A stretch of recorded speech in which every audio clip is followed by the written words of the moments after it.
I don't know if we got any wins today. I can't remember, but holy dooly. Because FPX won both times and it wasn't with a cannon, so yep. Don't play that champion as we go into a top esports red side once again. Welcome back to the pick and ban. Mr. Chu knows everything. I've been with this man for a while to know that he's going to tell me what we want to see pick and ban. Well, what I expected didn't really happen. They give the Kaisa over a hyper carry on the side of Rogue Warriors, and Top Esports has to play with something else this time around. We have seen Jin and Misfortune from Demacia Cup be selected by Jackalop. Well, honestly, everyone just picks those champions. But he still looked the best on Kaisa, so it's gonna be interesting to find out how well he fares on the other lethality AD carries. See him on the Jin here. Jackie Love's Jin has been pretty good in the past too, but it is the Graves getting picked up, and for Rogue Warriors, that Nidalee is still available if he wants to pick it up. And he opts into it just before showing us the Lilia, so we get that engage, plus we get the Leona away from Dwarf. Yeah, I'm really not sure about leaving Nidalee open like this. Nidalee players are pretty damn streaky, and if they have 2 good games on it, giving them a 3rd try, probably not the greatest idea. I would have definitely dropped the Renekton ban. I felt like the way they play with Ziv, it doesn't really matter what champion he's on anyway. It's going to be a front line. So I would have much preferred just to take away the Nidalee. But both teams, they're siding up for pretty standard compositions right now. It's a kill lane on the bottom side, level 6. Both of these champions press their ultimates. They can instantly evaporate someone like the Jin, and they can actually go past the Alistar quite easily. So Rogue Warriors is definitely setting themselves up once again for a kill lane on the bottom side. And Top Esports, I think it's going to be front to back, but they still need some sustained damage. So I'm looking at probably a 0 Victor on the side for the likes of Knight. Just need some strong AP damage, right? Because we've got the marksman jungle and AD carry here for the Jin with lethality. So that AP for Knight's going to be pretty strong and crucial. Top Esports in the ban, so just to take note, it is Yone and the Irelia targeted towards Forge once again, who's getting quite a bit of respect.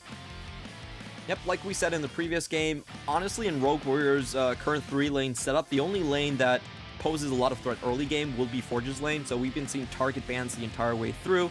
It is going to be the Victor locked in like we suspected, provides great range in the mid lane, is a good source of sustained damage to kind of follow up on the Jin burst. And for Rogue Warriors now, we just expect some tanks. Sion is open. What else is open? Malphite is open. Malphite actually does pretty well into Jin. Na's a pick that, would synergize with the Kaisa Leona. So that's going to be picked up for Ziv. This is a champion that Ziv has been known for. He's very comfortable on the champion. But I don't actually like Gnar that much as a team fighting piece in this current meta because I think teams engage so quickly that you never have enough time to actually properly charge up your rage bar. There are very few pitch battles. Most of the fights that we've been seeing in the LPL are just one side decides to engage and the fight is completely on. So I like the way the Shy plays Gnar a lot better than the way Ziv is likely to play Gnar, where Gnar is more of a split pushing threat rather than a full-on team fight. What are they going to run into it? 369 on a tank or on the Jace? At the end of the day, is it going to be flex though, Clement? My real question. But this is going to be a matchup that's going to be pretty crucial to win early on. This is an interesting one. In the preseason, we have seen a lot of Victors go top lane just because he was so busted, especially with Leandri's Anguish. But since that has been toned down, he's been mostly just mid lane. We have seen some freaky builds in the past from Victors. We know that Doinby really liked it, and he was willing to go something like Frostborn Gauntlet on it, just to throw some interesting builds out there. But this is the first time we're going to see a Victor go into the top side, and it does look like it's locked in. Okay, it is. 369 showing us what he's got with the Victor. This, to me, screams Top Esports taking another direction in the third game. 3 completely different drafts, Clement. How does this interact? How do you work solo laners in who, are likely to just win lane? I'll be honest, what this looks like coming out from Top Esports, I just have to interject. I hate it when Knight goes and does that little smile. When he does that little smile, it usually means that he's not confident in something. So we've seen this before. Good sign. Castle looks worried as well, but go on. Yeah. I think what this means is they're trying to pivot towards a 1-3-1 style of split push composition where they can have Jace and they can have the Victor on side lanes. We have seen Victors go for the what is it called? The Banshees, not the Banshees, Lichbane. To chunk down turrets really quickly. That has been a good build there. However, I don't think it works out very well against Rogue Warriors composition because Rogue Warriors is running TF and they're running Kai'Sa. So they can actually kill 1-3-1 split push threats very easy. Okay. Well, you know, at the very least, itemization for that top lane is going to be something we talk about going into game. I do want you to explain Rogue Warriors a little bit better to me as we run into this one, because for Rogue Warriors, you know, they've been pretty high on playing through the pick of their jungle through mid, but this time around, you know, it's only Hara onto the Nidalee once again. We've got ourselves a game 3 when we didn't really expect it, and Hara feels like a pivotal piece once again in this draft. Definitely is the case here. So what Rogue Warriors are running is just a standard pick composition. They have the likes of TF, Leona for instant stuns, and if Haru is around the area, it's very easy to land a spear just to follow that up. So I expect them to actually pick up the pace in the early game. Even if Top Esports gets a couple of CS leads in their lanes, Rogue Warriors can actually quickly shut them down. And I don't know, man. This is such a hard composition for Top Esports to play. Even given their advantage in just their player mechanics, there's not really an answer when TF and Haro show up. You just kind of die. Yep.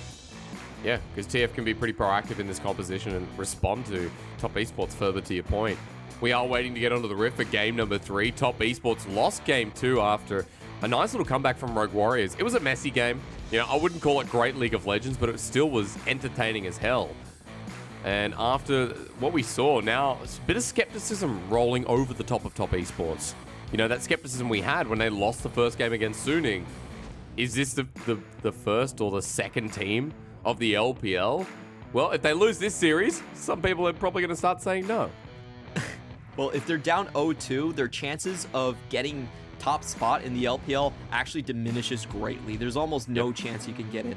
And we were mentioning the format about double elimination. So if you get the top 2 spots, you're guaranteed a second chance at in the playoffs. You can get eliminated first and you'll go into the loser brackets instead of being completely out. So the top 2 spots are incredibly important in this format. Could shape up everything, just Top Esports, if they don't make it across the line here against RW. Again, I said at the start of broadcast, you know, RW have given teams a challenge. Anyone who's higher than them, anyone who's lower than them, they can win or lose. Honestly, it's always up in the air. That's the great thing about this team. And they've revamped, they've changed. Haro's still the core, but Curlin on his debut into the LPL has just been great. And, you know, his mechanics are great, and he's just come out of nowhere. He's come out of left field. Yep, he's only played 7 games before in the LDL, and the way Rogue Warriors were hyping him up were super aggressive and has a large champion pool, because we did see him pick up a couple of Cinder games in the LDL. Other than that, complete blank slate. Nobody knows anything about him, and we were in for a rather pleasant surprise. He definitely showed up at he knows his stuff, and he fits very well into the hyper carry sort of role for Rogue Warriors. True. Very, very true. Ladies and gentlemen, we apologize for the delay. We are apparently sorting out an issue. That's why there's a bit of a wait here. But we'll just get a closer look. Again, look at the branding, Clement. You can see on their jumpers. That's all I'm saying. Are we ready to drive in? How we going? How we looking? Dropped out of the PCS. I wonder where they went. And look, there's a logo above Rogue Warriors. What does it mean? That says NA buy. Oh, wow. That's a meme from 2015 when they... Well, I'm not that old, I'm sorry. You know, I only started esports, I only started casting in 2015, back in Australia. But you were when were you coaching NIP? Oh, that was back in season 4. Okay. A long time ago. An old man. Yeah. I'm a boomer now. You are. What do you mean now? You've always been a boomer. Boomers are cool though. Don't listen Don't listen to Ender, okay, man? He's a Zoomer. Boomers are cool.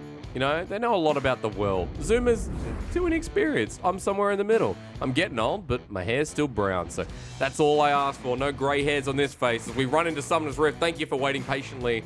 Quick look at the runes. Graphics look slick. I was going to say sexy again, but I did it anyway. Slick as we go into game 3. Comet on Knight's victor. So it is a Knight victor in the end. Yeah, we do have to note that usually players have to lock in at the 20-second mark. However, we did see the overlay being taken away at the 19-second. So apologies right there. It is going to be the more standard, just Jace into the top lane. We kind of got bamboozled right there. True. But Knight, you know, back on Victor, at least with the aggressive lane rune, 369 on this Jace. The question to me is, coming back to what you talked about, top esports, their composition is very hard to utilize, Clement. You talked about the poke and the interaction and how Forge can match this composition each step of the way. Yeah, it's the fact that Rogue Warriors have a lot of hard single target crowd control, and top esports don't have a lot of tankiness. And if you look at their runes, they're not running any cleanses outside of Jackie either. So the solo lanes are going to be prime targets for invades, and I do expect them to be put under a lot of pressure post 6.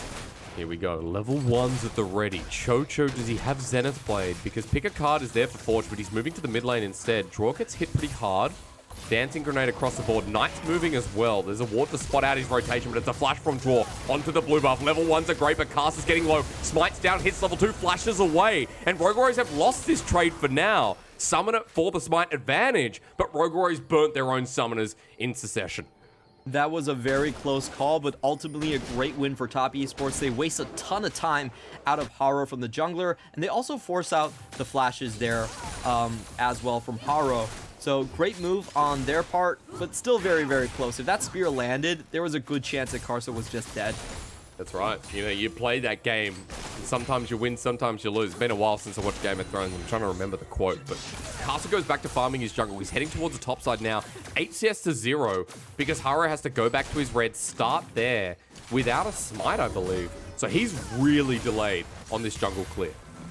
Yeah, and that means there's not going to be a lot of impact coming from him when these picks are made, when they're trying to roam, Forge, and the likes of Chocho across the map. So what this does mean is that if Karsa gets a comfortable lead, he can just go into the jungle of Rogue Warriors and just try to snope out where Haro is, and always try to keep tabs on him. Make sure he can't join TF in these roams. Still clearing out his bottom side. Just keep track of the junglers ourselves as the viewers. As a top lane pushing in as well. This is what you want to see from 369, meanwhile, is the Jace winning lane, using the range advantage. Shock Blast a little bit awry, but already bullying out the Gnar so that they get the most out of this matchup. And I'm pretty interested in what items we are going to see from the top lane here. It's mainly been Eclipse for top lane Jace. We have seen some variations in if people are building the tier, or what the second item is going to be. We've seen some Yomus as well. So it really is very matchup dependent, and it really depends on like how you want to play it out. We have seen the Shy go for more scaling options with the Black Cleaver and the Blade of the Ruin King too. So a lot of open questions there. There he is for the top laner, at least now though for Draw in a bit of trouble. Damage massive after proccing the second skid. Curlin and Chocho on top of the 2v2. And this is a kill lane that we see very frequently in the LPL. You can proc multiple sunlights with one Icathian Rain. So what that means is, like, if you use the Q, use the E, you can proc once with the Icathian Rain, and then if you use the Q, you can proc this passive again. It really means a ton of burst damage that you can throw into targets early on. Well, the damage already shown, plain and simple, in front of us. Might give nice back timing for Curlin as well, while Jackie just has to receive this wave in the bottom lane. I don't know if he missed that cannon. I think he did. But at the very least, Jackie backing now as well. And pickaxe here for Curlin, while Jackie probably going to have something similar. He went boots for pot start. Double longsword, even worse, with a control ward. So definitely a damage advantage here for Curlin. Is the case here, and I think the main difference on the map right now does come from the top end jungle. We do see 369 with a very sizable lead early on. This is to be expected in this matchup. But on the flip side, Karsa also has a very sizable farm lead here, and I think if they can control the top side, it makes things a lot easier. They can basically put tabs on wherever this Nidalee is going to be. Maybe Cullen is going to find a surprise. That's a Hex Flash forward. The surprise is that the Bull does absolutely nothing without Jackie Love. So draw only hits level 3 now, which means that's the end of the play. And Chocho's coming back to lane. But that's bottom lane. We've been focusing a lot on that. Let's come back to jungle because we talked about the starting lead that was gained from Haro not getting the smite. Cast is 10 CS ahead, and a matchup that usually gets out farmed. Cast is at level 5 while Haro is only just at 4. So this is a big level lead, a big advantage this early in the game. And Cast has even picked up Noon Quiver as his first back. Definitely is the case. They know that Forge has hit level 6 already, so already Karsa hovering and anticipating the play. Yeah, there's 3v3 in the bottom lane, Clement. Got to cut you off. Draw is there. There's first blood immediately over to Rogue Warriors. Jackie has flash. He's trying to queue up the fourth shot, but Destiny comes down to match, and Karsa can't change the fact.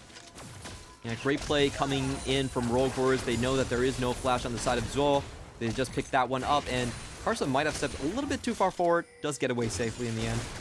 Yeah, it's okay. At the end of the day, still Rogue Warriors net win. Look at where the kill went. Over to Forge, whose mid lane was pretty much even. He's going to start influencing the map. Again, what you talked about, where Forge can respond to any of these plays from top esports, where the twist of fate against this composition is going to be quite easy to run, or easier than normal. Yeah, it definitely is the case. And I think for top esports, their play should be trying to open up one of these side lanes. We did mention that they're a 1-3-1 type of composition. They do well by splitting the map apart. And if it's the bottom lane, that would be the best option for sure. But they could also go top for this one. They're potentially looking for another 4v2 play here. We'll see. Knight's going to move down quickly, though. Teleport was already burnt to lane, so if he gets pushed out, it's not going to be good. Forge even shoves the mid-wave, so not too much he can do while Haro is spotted out. Collateral damage used to steal the chickens, but the big one does go over to Haro. Off by just about 30 HP. Really hasn't been Karsa's day, has it? Flashing on Krogs. He stole a blue buff with collateral damage in the last game, but you're right. He hasn't gotten any of the Baron steals when it counts. So, yeah, Karsa kind of just looking for opportunities. He's got a full jungle to clear, so we're going to leave junglers there. A very slow early game. And this is kind of what we expected when we started drafting out, the Victor, maybe the handshake in the bottom lane, as you mentioned, but expecting those first, second dragon fights to come through, Clement. What do you think? What should we be looking towards? Where does the action start?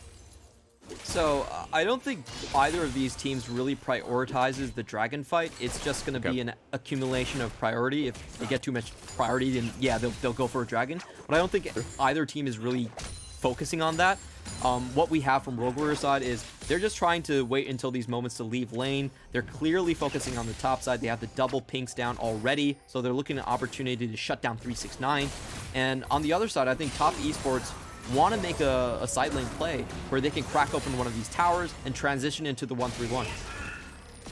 Get yourself in a very comfortable position to just hold this side lane. Forge looks for the gold card with Chaos Storm put down. This is just Knight pushing the wave while Herald has been started. Haro's here, but Javelin Toss doesn't connect. Shock Blast either. That's a bit of poke down from both teams. 369 has the flash over the wall. Awkward positioning. Ziv doesn't even gnaw. And just the threat alone gives Rogue Warriors the steal of Herald. That was a bit of a head scratcher coming out from top esports. They walked over double pinks on that side of the map, so Rogue Warriors definitely understood the potential for a Herald play right there, and that's just a freebie. Karsa took a lot of damage on that one. He started it, he groomed it, and Rogue Warriors took it. But now the response play, can they kill Forge? Forward they go. Knight doesn't get the distance in the end. Forge getting ignited down, he'll help clear the way, but he lives, and Draw wastes his time.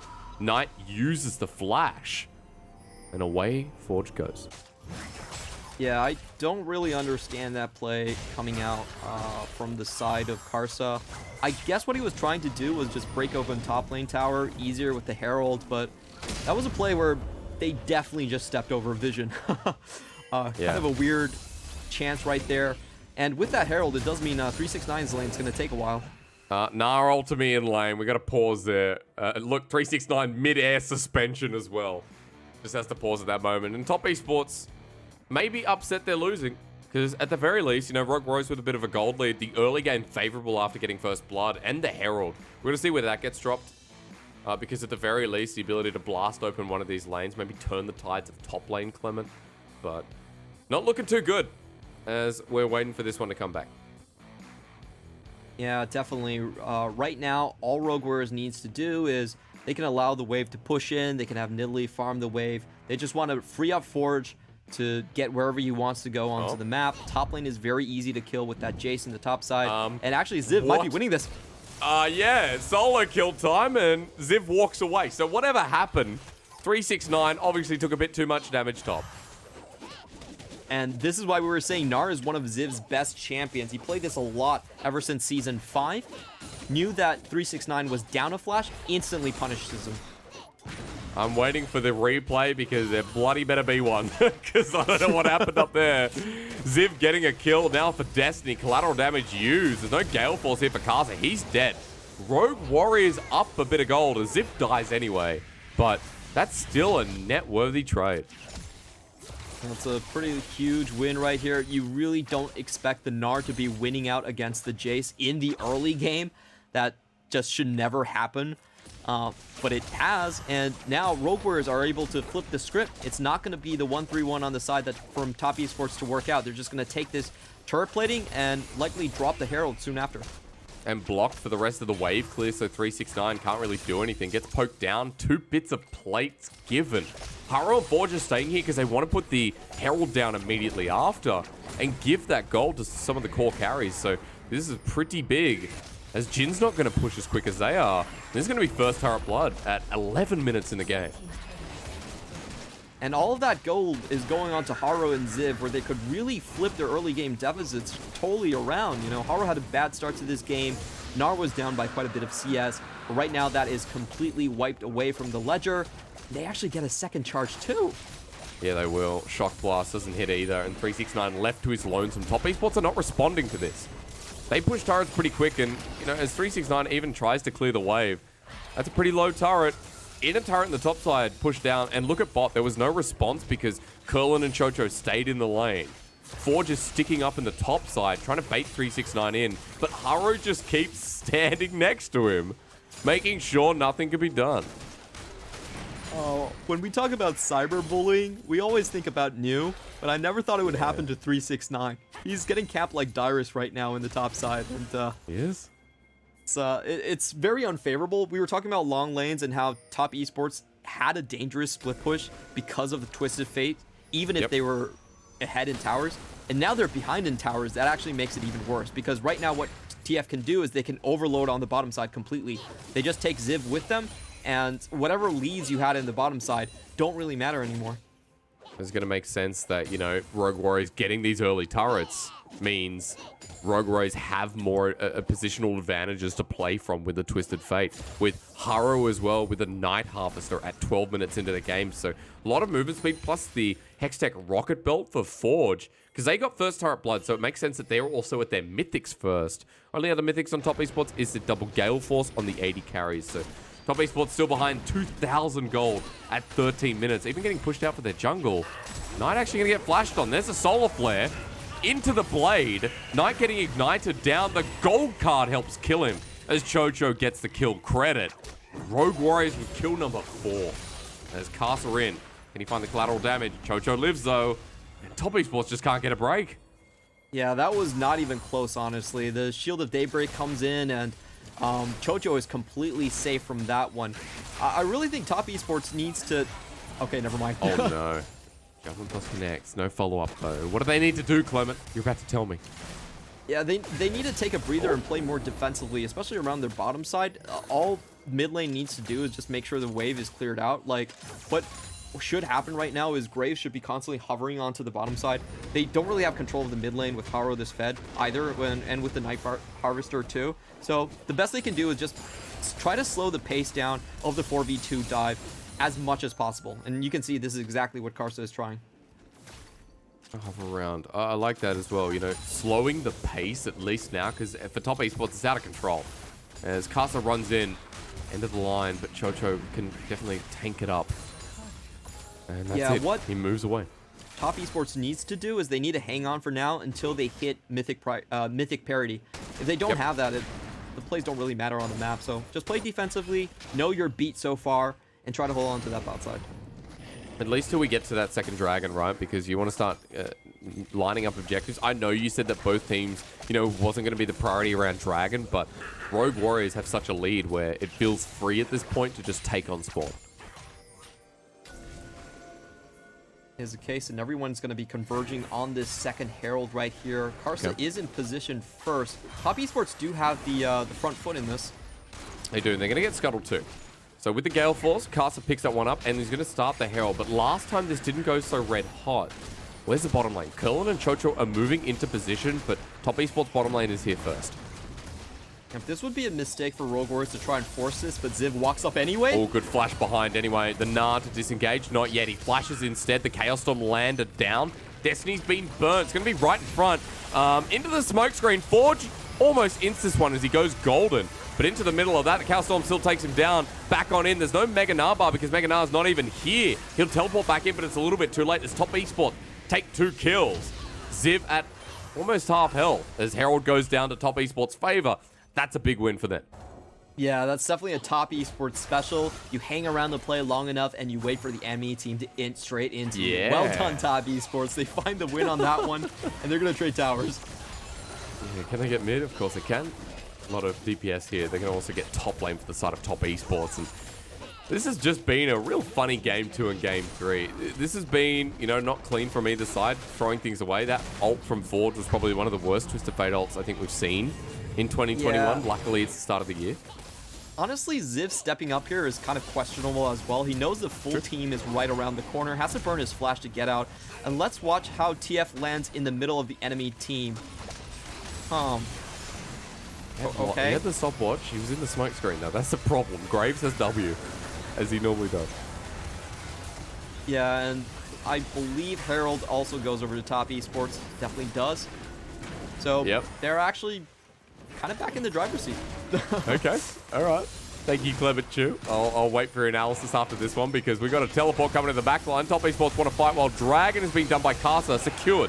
Ziv on the flank, but he doesn't have Gnar, while Curlin ults in as well. But Chocho left on his lonesome. Forge as well. And Rogue Warriors, you won Game 2. You started Game 3 with a bang. And you've just decided to throw it all away. Decision making is poor. Collateral damage finishes off. And RW are the bane of their own existence. That was a very questionable positioning from Rogue Warriors' front line. He had Forge and Chocho both going up the ramp. The rest of the team definitely could not follow, and they basically died 2v5 for nothing. This is something, man. Oh, I can't wait to watch a replay as Herald gets sport mid. Top Esports back in gold swing. Only 600 to lead for RW at 17 minutes. Herald even gets a second charge. And man, what is Forge doing, Clement? What is this TF? I don't know, man. Honestly, you should just be trying to pick side lanes. Top Esports, they want to push side lanes anyways. Do that. Knight, is he dead? Flashes away. Haro has to commit Burning Smite. Haro did burn Flash, though, and now 369 on the chase, but the Shock Blast doesn't have the range. 369 doesn't have Flash either, and Haro's out. That was nice. Yeah, and he also burns the teleport as well. That was actually huge. Oh, but wait a minute. Never mind. No, we got the engage. Nice from draw. Solarflare sets up, but I don't think Chocho's going to get out of this one.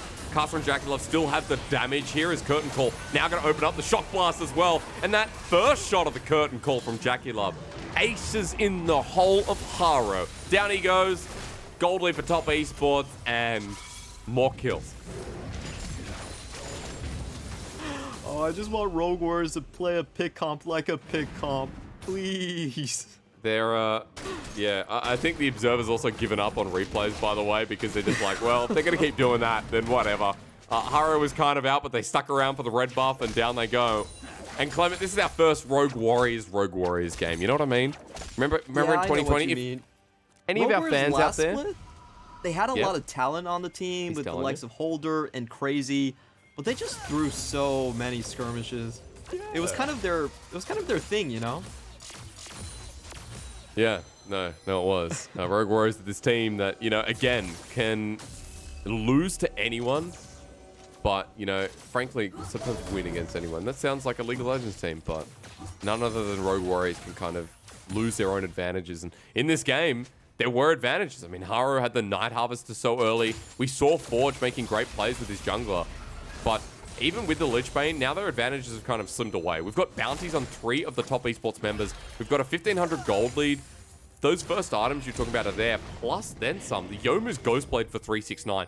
He's going to shred with the Eclipse. Plus, the Collector for Jackie this early with Gale Force means that top esports are very comfortable around these next couple of fights. Does mean top esports, if they get the engages first, if Zool can find a good angle, then the damage is definitely there for them to just delete targets off of the map. They're going to push in right now. And honestly, Forge is too far away to punish this one. So, very easy collected gold coming up from top esports. I just think that Rogue Warriors had such a strong hold over this game, but it's kind of slipping right now. They're finally finding the picks. Destiny with the Clans gold card doesn't work out. The Proto Belt right in front. The Solar Flare. Jackie Love's dead though, and Rogue Warriors maybe back in the driver's seat as Ziv ults back into Knight, who's going to die too. That's 3 kills immediately punished with Destiny, and RW gets serious again. They finally come in with the right play. You just wait for top esports members to split up. You have the engage with Chocho, and you go all in onto the composition. They burned both the summoners from Jackie Love out as well, and now they're on Baron. Okay, 5 versus 2. It's Carter and 369. Shock Blast needs to hit the core of Rogue Warriors. 369, his angle, pretty crucial here. Needs to get past Chocho. 4K. Carter has the level advantage for the smite, but Ziv's over the wall. The Shock Blast hits a duo. While Ziv is going into Mega Knight, tries to get the stun down. Carter hit hard and he's dead. Before he can steal, Rogue Warriors have the Baron, and all 5 of them survive. The underdog story is actually happening. Rogue Warriors, a 15th place team last split, might be on their way to taking down top esports. If they do so, this is definitely the biggest upset we've had so far in the LPL 2021 season.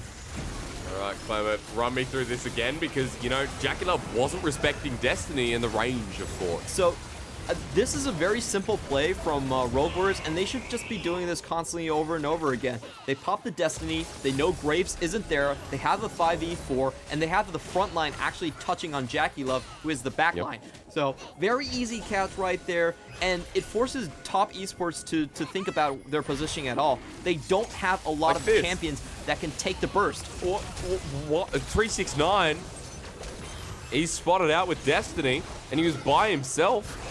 And this is going to give the first Infernal Dragon to Rogue Warriors. They're so much gold up right now. Casa even farming over the wall. Chocho almost catches him. And with 369 going down and the Baron buff, this is going to open up so many resources for Rogue Warriors. This is what I was talking about, how 1-3-1 matches up against pick. It just doesn't match up very well because your win condition is opening up the map. And that's also the pick comp's win condition too. So the pick comp is pretty happy for you to do that and just kill you all over the place. Baron gets another turret, inside turret taken here for RW. And yeah, it is a bit of an upset. Top esports facing down the barrel of what is a 0-2 start in the LPL for this year. Ziv off to the mid lane with Baron buff. They're letting this minion push. Next wave is about 5-6 seconds from crashing in. And RW are going to stick around for it. Honestly, if Incense wins this series, the coach of Rogue Warriors, I think he deserves coach of the split. Banning out Ornn to win the series against top esports. It's a bit early, such a 5-head play. There's no way anyone would come up with that. Even Warhorse was laughing. That's true. All right, well, I trust you, Clever. If, we'll look back on this in 10 weeks when we get through our 12 best-of-5 playoffs. We'll say, yeah, still Incense with coach of the split. That this might is be top a little esports. bit hyperbole, might be a little bit early, but I just want to say that play, no coach would do that, okay? No one tried to ban away 369's Ornn. He has a 36% win rate on that champion. You give it to him. This is top esports falling asunder. A 3 minutes till the next dragon. Teleport's going to be burned here from Ziv to use the rest of this Baron buff. We've got about 20 seconds of Baron, by the way. Wasn't a base broken from Rogue Warriors, but still, gold remains at about 5,000 in the lead at 24 minutes and at a very comfortable position. They're going to try for one last push to pull top esports down here, then maybe set up for the perfectly timed Baron and Dragon up in 3 minutes. The problem for Top Esports now is their composition, being a 1-3-1 comp, they really don't have any sort of engage. So Rogue Warriors can very easily set up in front of a tower, like they're doing right there. And they're going to have the range advantage. They're going to have Forge coming out with poke and also the rapid fire cannon. They can take towers very easily. And what is Top Esports going to do? Like, Top Esports' only way to get back is if Zuo can land like a 5-man WQ combo, which I don't think is ever going to happen. Definitely not. And I don't know what you do when we look down the bottom right. 369 caught out again, rolling threes. You just know across the world, people are starting with the early number of the keyboard. The Ziv dodging away from the deadly flourish, and like right now, you know, how do you even cast this game? This is pretty shocking. Pretty crappy stuff from Top Esports. Rogue Warriors, good to seize this opportunity as Draw runs forward. Teleport going to be burned. 369 is coming in as into the backline. Now they want to bring it back around. Chocho absorbing the damage though as 369 followed by Knight with the TP. Chocho getting low. He's healed up. Gold card at the ready, but the curtain call lines through. Ziv has the ulti available, but his Mega Nar's running out. Top Esports, they managed to survive. They managed to hold their turret in the process. Very good engage from Zuo, but did you see that spear landing onto Jackie Love? That took him down to like 20% HP with a single Q. So this is definitely a winning strategy for Rogue Warriors. You could argue that Top Esports did outplay in that situation. They got a great start of the fight down right there. But if Rogue Warriors continue to do that, they're just going to burn a ton of summoners away from Top Esports. Which is good, which is the play. Again, there's going to be praises here for Rogue Warriors for bringing it back after what was some really questionable plays with Forge, maybe Haro, you know, what we saw from Chocho. It's good to see Rogue Warriors bring it back to the level that we saw at the start of this game, with bounties back on 3 core members, with 2 to 3 items across the board. Also note that against this team that has a lot of lethality, a lot of AD damage, that Thorn Mail from Ziv is going to destroy a lot of what Top Esports output. Definitely is the case right here. Knight has been having a terrible game. He's not really doing much damage at this point. So just itemizing against armor should be enough to push in and even tank some tower shots right here. I think for Rogue Warriors, they should just keep the game plan relatively simple. At this point, they don't really have to pick that much. Top Esports are in a completely defensive posture. So you just walk as a 5-man group, you force them underneath their own towers, and you use your poke ability. Like, even if 369 lands something, you can heal him up with Haro, who has a lot of AP at this point. That's true. And as well, you can block a lot of the damage. Chocho's got the locket, right? So giving him resistances as Forge teleports to the bottom lane right before the Dragon and Baron spawn.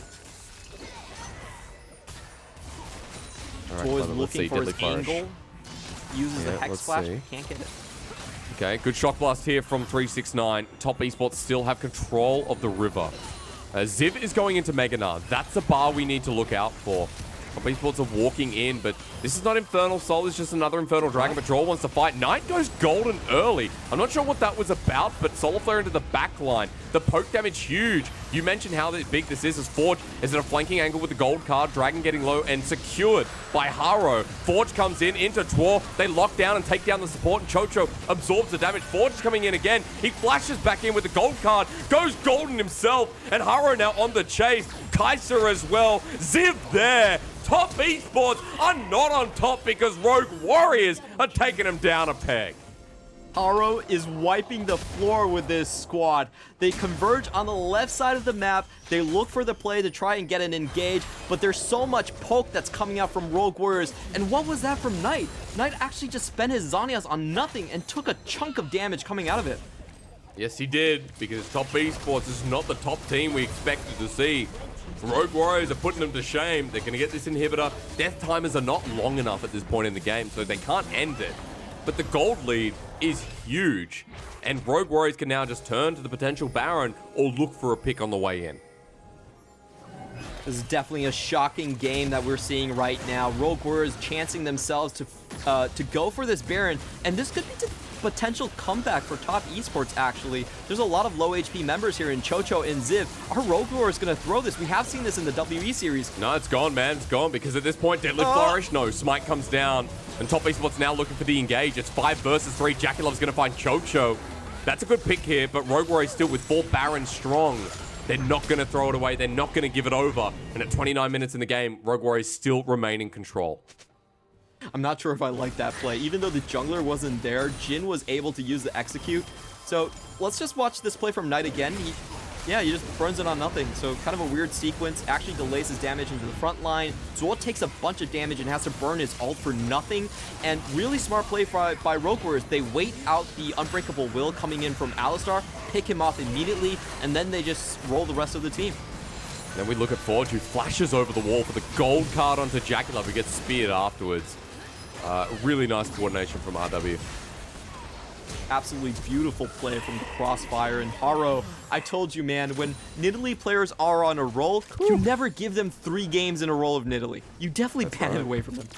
With the Night Harvester too, it's such a great snowballing item. You get in these fights, you get the movement speed, you're always following up. Lichbane is the 3rd item too, so gone are the days where, now that we don't have a themes in the game, Clement, I guess something we could mention is, you know, we are just seeing our Nidalees with power control, not the supportive heal stake. You know, we don't have Moonstone Renewer Nidalee. It's all about that burst damage. It definitely is, and this poke is going to be unbearable. Double Lichbane going down into the bottom side of the map. There's not much that Top Esports can defend with. They're going to have to find some poke and hope it sticks, or hope it actually just instantly kills a target, or else they're not going to be able to dissuade this push.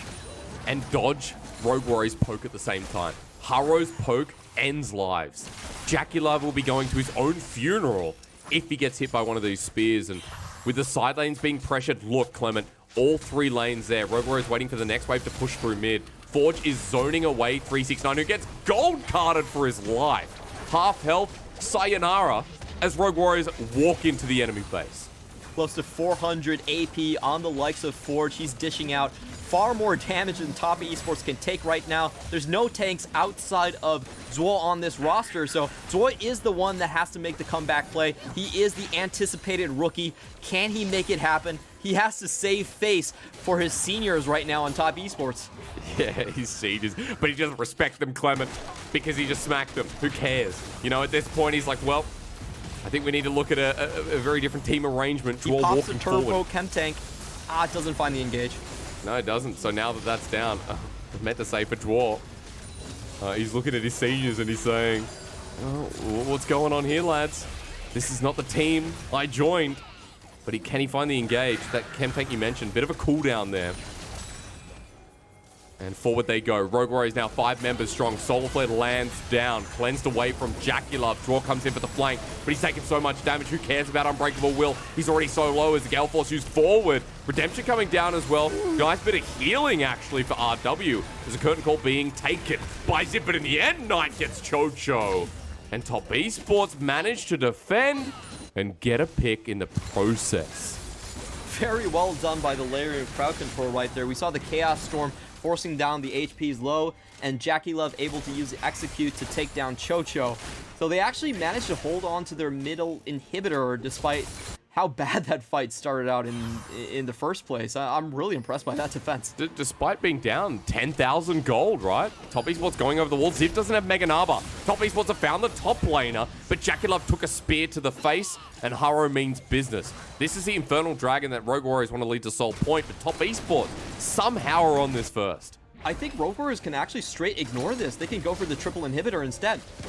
True, but Forge is TP'd in with Destiny. They're looking for the pick onto Jackulov. He doesn't have cleanse from the last engage. A lot of damage onto Forge. Jackulov flashes away, dodges away from the boomerang, but it's a double flash from RW to secure the kill. Onto Castle, who's now going to be zoned out by Forge, who gets the gold card and the support from Curlin. Over to the side, 369, getting flashed on. Killer Instinct as well, and RW have done it. Top Esports no more. At the bottom of the pack, sitting 0-2. It's over! Top Esports actually loses to a rebuilding Rogue Warriors. Rogue Warriors is essentially a lottery team in the LPL, and they just write one of the greatest victories against a top dog of the league. This is absolutely amazing. Clement, all Top Esports were rolling with 3s in this game 2 and 3. 0-2 start. Not what you expect of the top team, but for RW creating the upset of the split so far. Definitely going to be held accountable by their name.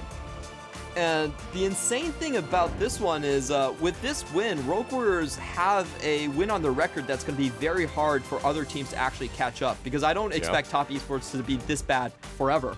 So they basically have a 1-up advantage out of all of the middle pack teams, and we have to remember, playoff bursts have opened up to 10 slots. True. Well, I was going to say, will Top Esports be one of them? Well, you still think, right? Two series is early into the split, but that's two series where a lot of people thought it would be winnable. Now concerns are starting to brew. 0-2 at the start of the split is not how Top Esports want to come out of the gates running. When Dwar is meant to be the fixer, when he's meant to be the final element to make this, you know, like Super Saiyan 9. This is meant to be the best roster. Dwar was not the problem in this series whatsoever. He actually had a lot of very good engages, but Karsa was way off his game in the early game, and I also felt like 369 just didn't call for help. When he was getting bullied, sure, you could say that there's nothing he could do 1v2, but that's a team effort. You have to call your support up there. You have to call your jungler out there. You have to stop the bleeding. And what they allowed Forge to do was get to his mythic item, even when he was 30 CS behind Knight. He got that so damn early, and if you have a lead like that on TF, it's very hard to come back with. That was one hell of a series. Let's start dissecting that a little bit closer, Clement. This game 3 was not clean by any team. Rogue Warriors obviously kept that momentum going. They threw it away at some point. You know, there was a lot of questions as to what Forge was doing, what Chocho was doing. But then, you know, finding the pick onto Jaculov, the momentum going forward, testing Baron, looking for deep invades, getting some of that vision to play through, hitting 369. There are a lot of good parts to talk about for RW and how they utilize this comp from the mid-game onwards. Yeah, definitely was the case. The first thing I want to start off with is just the drafting. I felt like Top Esports on red side, they already saw the TF. They definitely knew what was incoming from the composition of Rogue Warriors. It was a very stock and standard pick comp. Your first 3 picks are Kaisa, Leona, and TF. I don't think it takes a genius to read that, yes, that is a pick composition. And they still went for the 1-3-1. The 1-3-1 is a composition that just naturally splits up and you get picked all over the map. They still went for that comp going into it. There's no tanks that can take the burst damage. There's no engage on your own team composition. So once the pick comp gets ahead, you're just not coming back. There's literally nothing you can do because your main advantage is actually in the split push. You can't do that, you're kind of done. You have no tank in the roster, right? And you're like, well, we can't survive the poke damage. We get poked out, we lose objectives immediately. Top Esports, you know, there's going to be a lot of criticism thrown across the board. I said it in the game, you know, they're playing like crap. You know, it's not great. And that's honest. That's the honest truth. This is a roster that should be held accountable and should be held to be playing better. But Rogue Warriors, in a way, also force them against a wall. So there's going to be two sides of the coin. And at the very least now, we can say that, well, Top Esports were tested and they're shown to not be in that perfect form as expected. It's still the same problems from Top Esports because, you know, there was a famous line given by Knight last summer where he said, yeah, sometimes we don't even know what the comp is. We just pick these champions, we're good at them, and we don't care about the comp. And I think that mentality is really coming back to haunt them. If you're not playing in a structured composition, if you can't identify the comps that you are good or bad against, then there are a lot of drafts where you're just going to walk in and no amount of mechanical skill can pull you out of the hole that you dug yourself. So I really want to see Top Esports try to play more frameworks of compositions and actually try to play them well. I felt like they were off to a good start today with the front to back composition with the Ornn in front for 369. But maybe 369 needs to pick up a couple more tanks.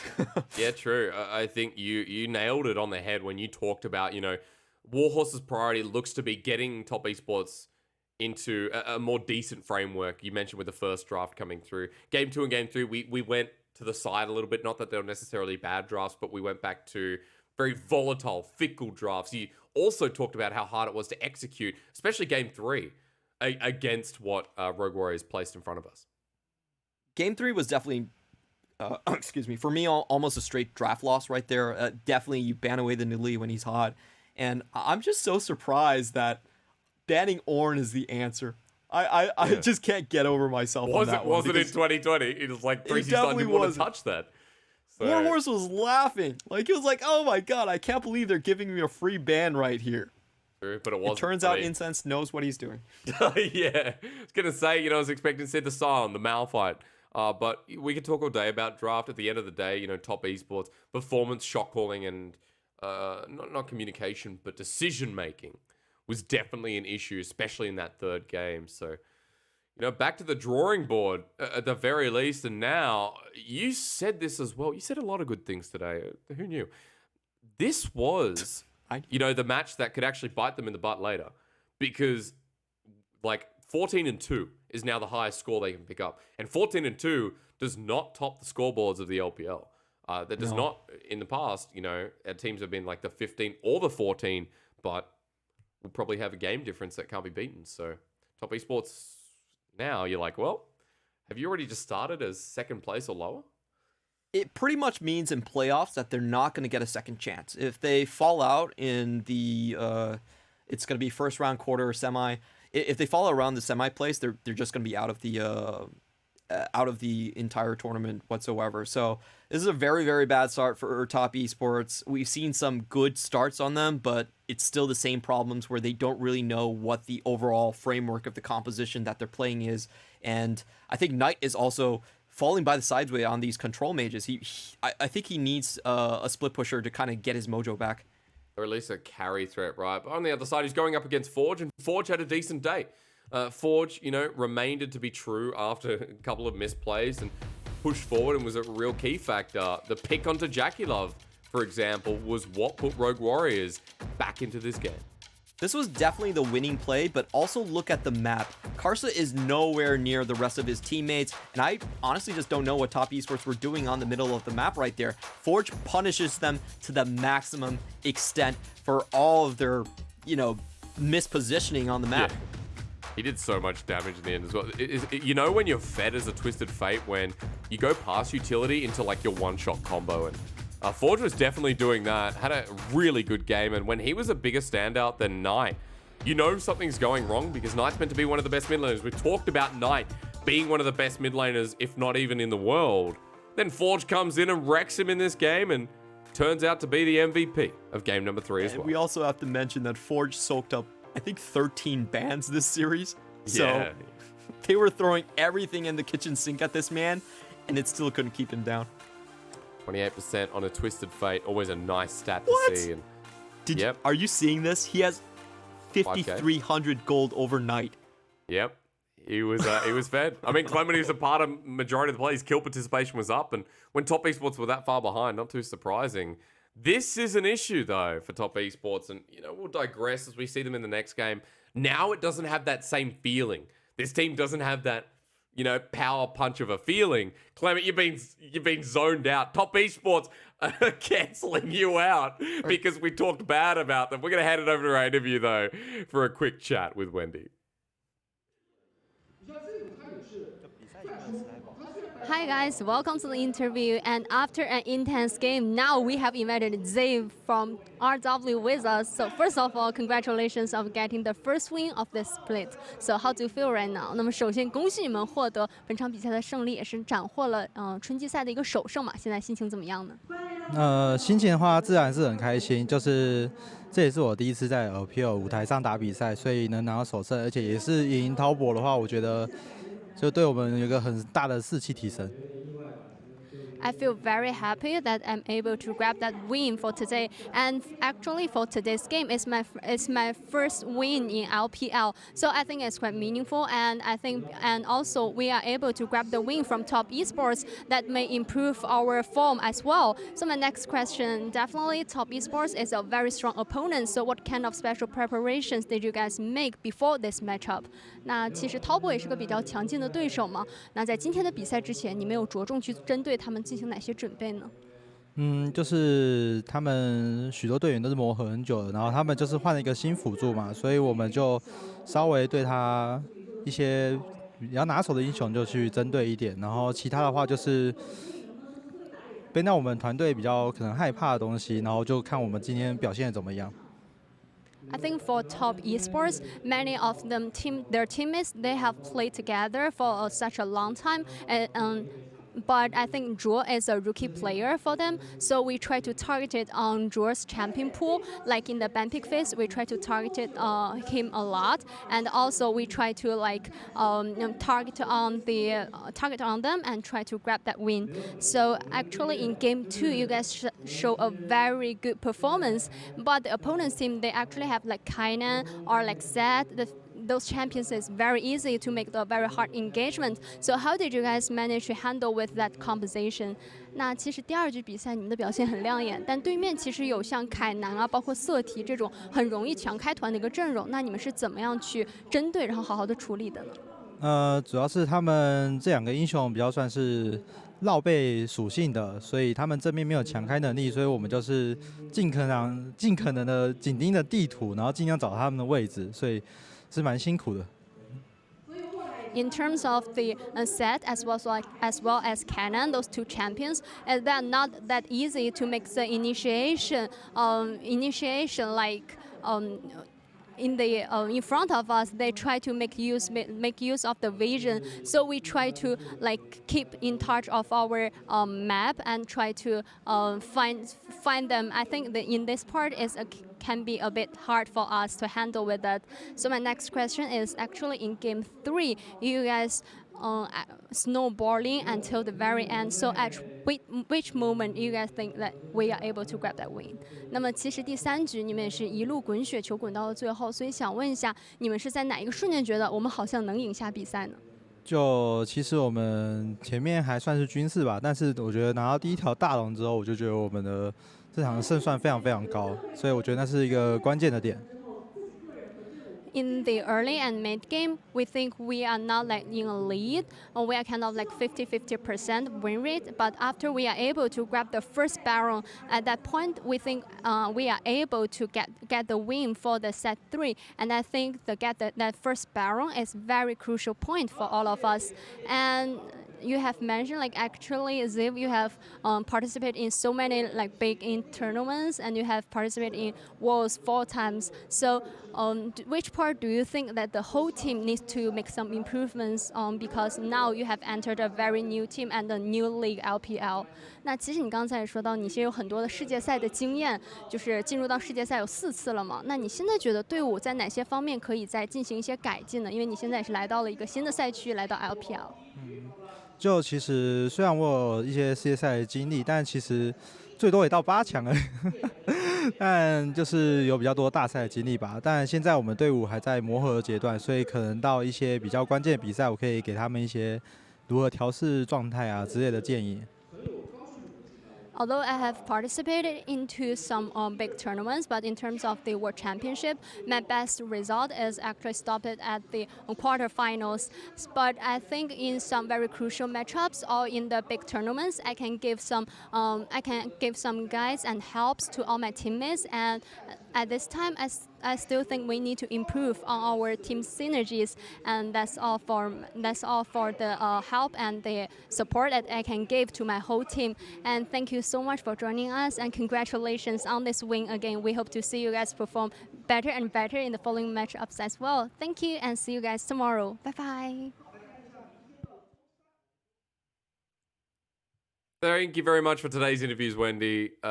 It's good to see, I think, Ziv quite a humble person coming into the LPL. Again, you know, I know you and Lyric had great opinions on him coming in because, you know, previously in the LMS, but it's good to see him, you know, getting comfortable in the roster and at least what we can maybe expect for the rest of the split. I love the fact that he's owning up to the leadership role. He says that he's guiding his teammates. He's been to Worlds a number of times right now, and he is one of the oldest players in the LPL right now. This split has really been about all of those old veterans coming to the LPL. The oldest players we have are Clearlove, Ziv, and Mystic. You might not think those three are really old, but they're all 26 at this point. So to have them here, to have them still fighting, you know, you cherish your old man every day. That's right. You know, you got to retire at 27. Everyone knows that. But that's it for LPL. I kid. Today was a baller of a day, some would say, you know, especially with top esports listen to RW. If you missed out, here's a quick look for you. It started out quick, slowed way down after FPX destroyed OMG, but RW made a statement against top esports. Nuggery definitely had a great debut, absolutely destroyed his opponent, and FPX are willing to play around topside. That's